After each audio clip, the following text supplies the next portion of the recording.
친구들 안녕하세요. 실버스톤 선생님입니다. 우리는 오늘 이야기 문학이 걸어온 길 두 번째 시간으로 주몽신화 학습 활동을 마무리해보는 짧은 수업을 진행해 보려고 해요. 지난 시간에 내용을 배웠던 것들 복습을 하고 오늘 같이 한번 고전 소설과 하나 비교해보는 시간 가져보도록 하겠습니다. 그러면 모두 지난 시간에 배웠던 내용 떠올리기 위해 복습부터 시작해 볼게요.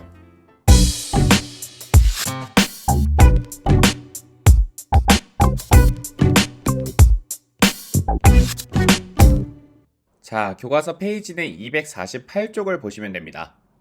원래 이 표는 주몽신화와 유충렬전을 서로 비교해보는 표인데요. 먼저 주몽신화 부분을 채워서 전체 내용을 한번 복습해 볼게요. 주몽신화의 이야기는 총 7개의 서사 구조로 정리할 수 있습니다.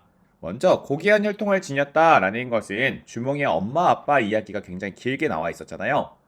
엄마는 어떤 존재였죠? 네, 물의 신인 하백의 딸 유화가 우리 주몽의 엄마였습니다. 그 다음에 아빠는 천신의 아들인 해모수였어요. 그렇기 때문에 엄마 아빠 모두 천신과 수신의 아들, 딸이었잖아요. 그 둘의 결합으로 인해서 태어난 것이 주몽이었기 때문에 주몽의 혈통은 굉장히 고귀하다라고 볼 수 있어요. 일반 인간은 아니죠. 두 번째, 비정상적으로 태어난다라는 거 하면 여러분들 딱 기억나실 겁니다. 주몽이 어디서 태어났죠? 네, 유아가 낳은 알에서 태어났습니다. 여러분들 여기서 꼭 기억하셔야 되는 게 난생설화라는 말이었죠? 알에서 태어나는 이야기. 좋습니다. 이어서 세 번째, 탁월한 능력을 지닌 볼게요. 어떤 능력을 지녔느냐? 주몽 나이 7살 때 활과 화살을 만들어서 쏘면 백발백중했다라는 이야기가 있었고요. 또 무언가를 알아보는 눈이 있었죠. 네, 바로 그 당시 이동수단으로서 굉장히 중요했던 말을 보면 이것이 좋은 말인지 아닌지 준말을 알아보는 능력이 있었다고 했습니다. 그 다음에 위기를 겪었을 때 이거는 좀 시간 순서가 바뀌어 있긴 하지만 태어날 당시에 있었던 위기가 있습니다. 바로 금화왕이 유아가 낳은 알을 기이하게 여겨서 그것을 깨버리라고 했던 거죠. 그러나 구출 양육자 덕분에 위기로부터 극복해낼 수 있었는데요. 짐승들이, 동물들이 그 알을 보호했습니다. 개, 돼지가 먹지 않고 말과 소가 밟지 않고 그 다음에 새와 짐승들이 그것을 덮어주었다라는 이야기가 나왔던 거 여러분들 기억하시기 바랍니다. 그런 다음에요. 다시 위험에 빠지는데 두 번째 위험은 언제 누구에 의해 빠지냐? 금화왕의 아들들과 그 신하들에 의해서 죽임을 당할 뻔한 거였죠. 이렇게 적어주시면 되겠습니다. 그러나 이렇게 위기에 빠진 것을 엄마가 알려주어서 일단 먼저 위기에서 벗어날 수 있었고요. 도망을 가는 길에 엄수에 다다라서 물에 의해 가로막혔습니다. 이럴 때 주몽이 한 행동은 나는 물의 신의 손자이니 나의 어쩌면 좋을까 이랬더니 물고기와 자라가 다리를 만들어 주었습니다. 그래서 그렇게 위기에 극복한 주몽은 졸본 땅으로 가서 고구려를 세운 거죠. 그게 바로 주몽이 세운 업적 위업, 승리자가 됐을 때의 모습입니다. 자, 이렇게 해서 선생님이 처음부터 끝까지 주몽신화에 나왔던 내용들 쭉 정리해 보았는데요. 이제 여러분들이 복습을 했다라고 생각을 하고 오늘 학습 활동 중에 하나인 바로 영웅소설과의 비교로 가볼게요. 여러분들이 지금부터 읽을 줄거리는요. 조선 후기의 영웅소설 유충렬전입니다. 제목 그대로 유충렬이라는 영웅이 나타나는 이야기예요. 자, 읽다 보시면 여러분들 파악하실 수 있겠지만 방금 배웠던 주몽신화의 공통점도 있고 차이점도 있습니다. 먼저 공통점부터 여러분들 찾기 위해서 쭉 한번 읽어보시기 바랍니다.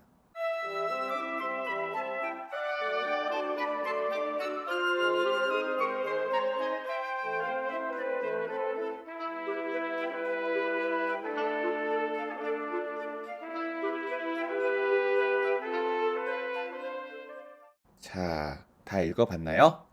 여러분들에게 충분히 읽었을 텐데 선생님이 중요한 포인트만 좀 짚어드릴게요. 자, 첫 번째는 이런 부분들에 집중해 주시기 바랍니다. 충렬이 천상계에서 지상계로 귀양 온 대장성의 환생이다. 두 번째는 정한담과 최일기가 반란의 기회를 엿보다가 유심을 귀양 보내고 가족들을 뿔뿔이 흩어지게 했다. 충렬은 하늘의 도움으로 인해서 목숨을 건졌다. 노승을 만나 기이한 술법을 배운다. 그 다음에 정한담이 황제를 내쫓다. 그리고 충렬이 무예를 통해 오랑캐를 소탕한다.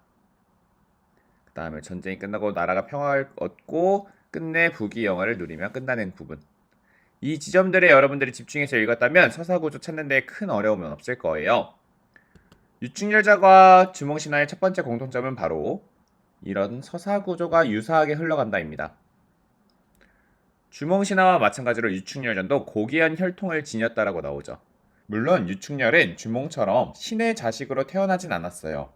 그러나 명문가 집안인 유심의 외아들로 태어났습니다. 유심은 굉장히 높은 양반이었으니까요. 그 높은 양반댁의 외아들이라면 굉장히 귀한 존재겠죠. 그 다음에 비정상적으로 태어난 것을 보면은 치성을 들여서 부모가 기도를 통해서 늦게 낳은 아들이라는 점, 그리고 그렇게 낳은 유충렬이 탁월한 능력을 지녔다는 점은 어떻게 알 수 있냐? 사실 유충렬은 천상계 대장성의 환생이라고 돼 있어요. 원래는 천상계 인물인 대장성이 죄를 지어서 벌을 받기 위해 유충렬의 몸으로 태어난 겁니다. 우리가 이런 이야기를 적강 모티프라고 합니다. 지난 시간에 우리가 모티프 2개 배웠던 거 기억나나요? 난생 모티프와 천선 모티프를 배웠는데 이런 식으로 천상계 인물이 땅으로 내려오는 경우를 적강 모티프라고 하니까 한 가지 더 기억해 둡시다.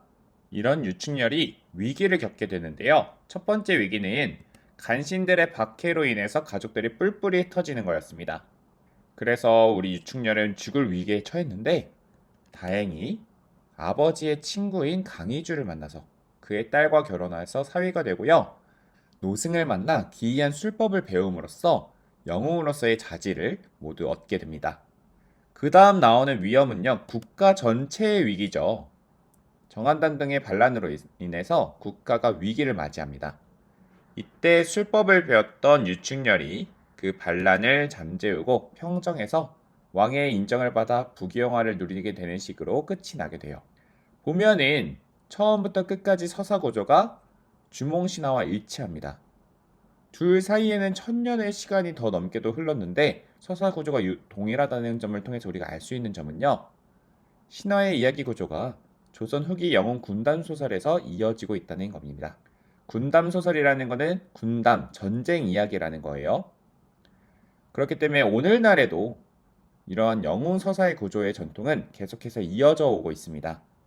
여러분들이 보고 있는 마블 영화 같은 거에도 고귀한 혈통부터 승리자가 되는 것까지 그 구조를 볼 수 있다는 점이 굉장히 재밌는 점이에요.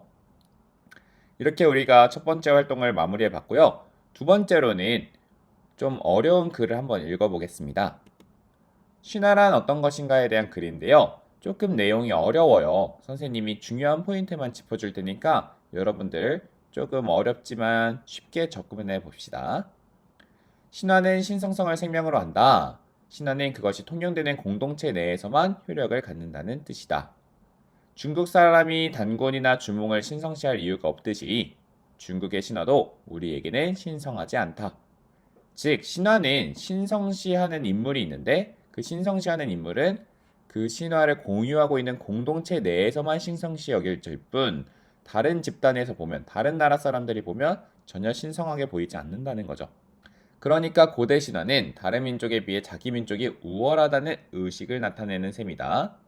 이러한 인식은 반대급부로 공동체 내부에 강한 결속을 가능하게 한다. 그래서 이렇게 두 가지를 여러분들이 신화의 기능, 신화의 역할, 신화의 효과 이렇게 보시면 되겠습니다. 신화를 통해서 나라 사람들은 우리 민족이 최고야. 우리 민족의 조상은 정말 뛰어난 사람이야. 이런 생각을 하게 된다는 거죠. 고구려에서 주몽신화의 역할이 대표적 사례이다. 이렇게 하면서 우리가 읽었던 주몽신화가 나왔네요. 건국신화는 이러한 속성을 지녔기 때문에 그 나라가 망하면 함께 소멸될 수밖에 없다.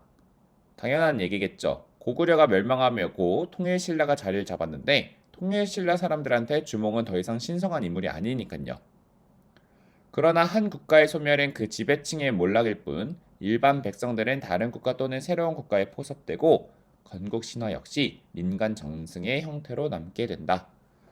그러면 나라가 바뀌었으니까 원래 같으면 신화가 사라져야 하는데 백성들 입에서 계속해서 전승됐다는 거예요. 예를 들어서 고구려 때 농사를 짓던 농부가 있다고 생각해 봅시다. 그 농부는 맨날 농사를 지으면서 똑같이 살아가요. 나라가 망했다고 해서 그 농부가 다른 삶을 살게 되는 건 아닙니다. 똑같이 농사 일을 지으면서 살겠죠. 그럼 백성의 삶들은 나라가 바뀌었다고 해서 크게 달라지지 않았다는 거예요. 그렇기 때문에 자신들이 들었던 이야기를 똑같이 자기 자식 세대에서 똑같이 전달했을 거고, 또 그 자식들은 들은 얘기를 또다시 자기 자식한테 전달했을 거고, 그러면서 주몽신화가 신성하게 여겨지진 않았을지언정 계속해서 그 형태와 이야기들이 전달됐다는 거죠. 그러다 보면 어느 순간 민간에 전승되던 신화가 중세와 근대에 새롭게 재인식되거나 재평가되면서 민족 신화로 부상되는 경우가 있다고 하는데, 단군 신화와 주몽 신화가 그런 것들 중 하나라고 볼 수 있다고 하네요. 단군 신화는 사실 원래 고조선이라는 국가의 신화여야 되는데 우리 한민족 전체의 신화가 됐고요. 주몽 신화도 고구려의 신화인데 우리 민족 전체의 신화로 더 확대되었잖아요. 그런 내용을 담고 있는 겁니다. 그 밑에 글도 읽어볼게요. 나글을 읽겠습니다. 이거는 이제 고등학교 한국사 교과서를 일부를 발췌한 건데요. 여러분들 고려시대 때 어느 나라가 쳐들어왔는지 다 알고 계시나요? 네, 맞아요. 몽골이죠. 몽골이 우리나라를 침범했을 때 이야기들을 한번 보겠습니다. 13세기에 칭기스칸은 몽골을 통일하였다. 이후 몽골은 고려 방향으로 세력을 확장하였다. 고려의 무리한 조공을 요구하던 몽골은 사신의 피살 사건을 구실로 침략해왔다. 이로써 40여 년에 걸친 전쟁이 시작되었다. 와, 여러분, 40년 동안 전쟁을 하는 거 상상이 가능하신가요? 여러분들이 지금 살아온 삶보다 2배 정도 전쟁을 했다는 건데요. 이로 인해서 최씨 정권은 강화도로 수도로 옮기며 대응하였다. 노비와 천민들을 포함한 일반 민중들도 각지에서 몽골군에 저항하였다. 그러나 계속되는 몽골의 침략으로 국토는 극도로 황폐화되고 백성은 도탄에 빠지게 되었다. 여러분, 40년 동안 전쟁을 하다 보면 당연히 그 나라 사람들이 편하게 살 수가 없었겠죠. 그리고 몽골이 너무나도 강력했고 우리는 그로 인해서 나중에 뭐 공물을 보내거나 공녀를 보내거나 하는 등의 치욕스러운 일들을 당하게 됩니다. 그러다 보면 당시에 우리나라 사람들의, 고려 사람들의 민족적 자부심은 높았을까요, 낮았을까요? 네, 매우 낮았겠죠. 몽골의 침략으로 시달리다 보니까 왜 이렇게 우리 민족이 약할까? 왜 외세 침입을 막지 못할까? 이런 식으로 자부심이 매우 떨어져 있었을 겁니다. 그러면 과연 이때 신화가 어떤 역할을 했는가? 한번 같이 밑에 써볼게요. 신화는 그 신화를 믿는 민족에게 신성하게 받아들여지고 자부심을 준다. 그래서 우리는 이걸 알 수 있었죠. 그래서 나와 연결을 한번 지어 보겠습니다. 주몽신화는 몽골의 침략으로 인해 고난을 겪던 고려 시기에 민족적 긍지와 자부심을 높이는 역할을 하였을 것이라는 것을 우리는 알 수 있죠. 아까 중세시대 때 갑자기 재인식되거나 재평가될 수 있다라는 얘기를 했었잖아요. 그래서 주몽신화가 원래는 고구려의 건국신화였는데 고려시대 때 다시 재인식되고 재평가됐다는 거예요. 그 당시 우리 민족의 자부심이 매우 낮았으니까 신화를 가져옴으로써, 그래, 사실 우리 민족은 굉장히 대단한 민족이야. 우리 조상, 그것도 고구려의 기상을 가지고 있는 우리 민족의 조상은 원래 신의 아들이야. 이런 식의 인식을 심어줌으로써 떨어져 있던 민족의 자긍심을 다시 끌어올린 거죠. 오늘날의 여러분들, 이런 사람들, 박지성, 손흥민, BTS, 블랙핑크, 우리 이런 사람들의 활약에 열광하는 이유가 뭘까요? 같은 한국인이 해외, 세계에서 뛰어난 업적을 세웠을 때 괜시리 우리가 더 막 뿌듯하고 그러잖아요. 이런 한류 문화의 뭐 성장, 이런 것들이 신화의 역할과 똑같습니다. 우리가 세계에서 한국인들이 빛을 발할 때마다 괜시리 뿌듯하고 자긍심을 가지듯이 그 당시 고려 사람들도 신화 이야기를 통해서 주몽의 활약을 읽을 때마다 자부심이 올라갈 수 있었던 거예요.